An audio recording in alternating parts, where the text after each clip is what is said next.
Hi guys! So ito na nga, bumiyahe kami going to Philippines to have our summer vacation. So yung kasama ko dito is yung aking eldest daughter and yung kanyang close friend. Before anything else, welcome back, and if you're new to my channel, kindly subscribe, like the video, leave comments, and click the notification bell so you'll get notified for new videos. And yes, this video will be about our trip to El Nido, Palawan. So nag-book kami ng direct flight through Air Swift. That's from Manila to Leo Airport. Yes, we are aware that it was pricey. Meron namang another option which is more cheaper, going to Puerto Princesa and then 6 to 7 hours trip by van. So yung naging trip namin dito is early morning, like 4 before 5 a.m. and then dumating kami ng 15 past 6 in the morning, which is 2 way early for our check-in time. So umikot-ikot muna kami and then naghanap kami ng restaurant na pwedeng kainan. So we had a fulfilling, satisfying Filipino breakfast. We roam around familiarizing the place after, pero napagod kami, so we went to a very well-known coffee shop. Dito kami naghintay. But anyway, yung luggages namin, yung big luggages namin is naiwan na namin doon sa hotel. So yes, I think if I remember right, I had 2 cups of Americano here. Sabi nga nila, coffee is life daw. We went back but they were still cleaning the room. Anyway, we stayed in Friends with a Z beachfront. They also have hostels which is few steps away from beachfront. Our room is in 2nd floor. So can you imagine waking up in the morning with this beautiful view in front of you?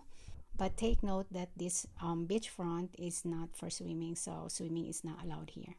Mostly daungan siya ng mga bangka, but surprisingly, very clean yung tubig in yung area. Kaya medyo nagtataka ako bakit hindi ina-allow mag-swim. But most probably they have a good reasons for that. So this is where we stayed. Enough space for 4, air condition, and private toilet and bath. It's a decent place to stay. So we continue our first day with roaming around, tasting their foods, and finding good places to relax to.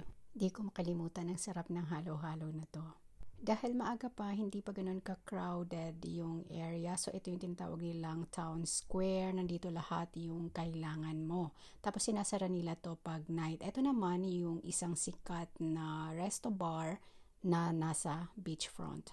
Maliit lang yung place, beachfront, and at the back, town square. So, ganun lang.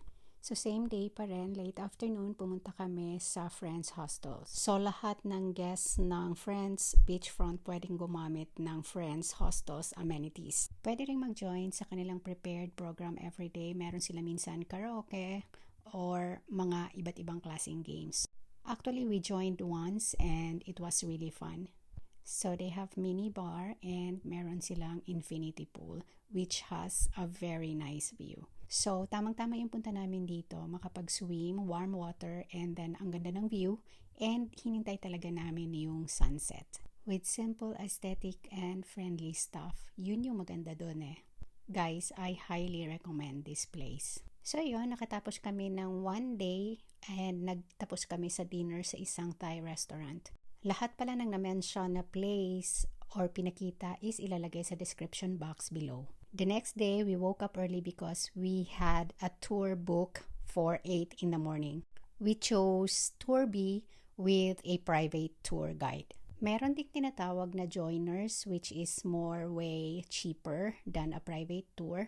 Meron tayong tour from A, B, C, and D. So, it's up to you kung ano yung tour na gusto nyong piliin. Sobrang na-enjoy namin yung tour dahil nag-start kami ng early morning. So meaning hindi pa siya crowded at mas calm pa yung tubig. Yung area kung saan kami dumadaong is hindi pa rin ganun kadaming tao dahil nga maaga pa. So alam mo yung feeling na solo mo yung place. Sobrang nakaka-mesmerize yung ganda ng lugar. Clean water, clear, and well-maintained forest. Sobrang nakaka-surprise despite na dinadayo na siya ng maraming tourist. This time, nakapalipad na ako ng drone, though I struggled kasi hindi ko makita yung screen ng aking controller. It was too bright. And yeah, pero kahit pa paano nakuha ko yung magagandang views. Nakapag-caving kami, so may dalawang klase siya, isang hard and isang easy. So, nakapag-pictorial kahit pa paano. Nag-prepare yung tour ng lunch which is included on sa fee. Mostly Filipino food which is yummy na sobrang na-enjoy namin during lunch. Actually, 4 lang kami at ang daming food. So, ang daming natira na pagkain. After lunch, nagpahinga kami, ikot-ikot, and then nag-relax ng konti bago mag-proceed dun sa aming next na area. Smooth yung aming lakad, so calm pa rin yung tubig. So, ngayon, nandito kami sa sandbar. Ang ganda rin actually ng area, but since hindi masyadong puntahan tong Tour B, hindi talaga siya ganun ka-crowded. So, amin yung buong place. The good thing of having a private tour is that you can dictate your time. For example, you want to stay longer in a specific destination or a place. Yes, of course, you can. And yung hindi kayo nagmamadali dahil marami kayong area pa na pupuntahan. So, meaning, mas hawak nyo yung time nyo. But of course, I'm not saying na pangit yung joiners. It's just that meron kayong privacy in a private tour. Overall, we enjoyed the view. Yung mga hindi included sa Tour B is nadaanan namin, and that is, I think, considered as the 7 wonders of El Nido. Mostly yung famous na tour na with lagoons and everything is, I think, it's in Tour A.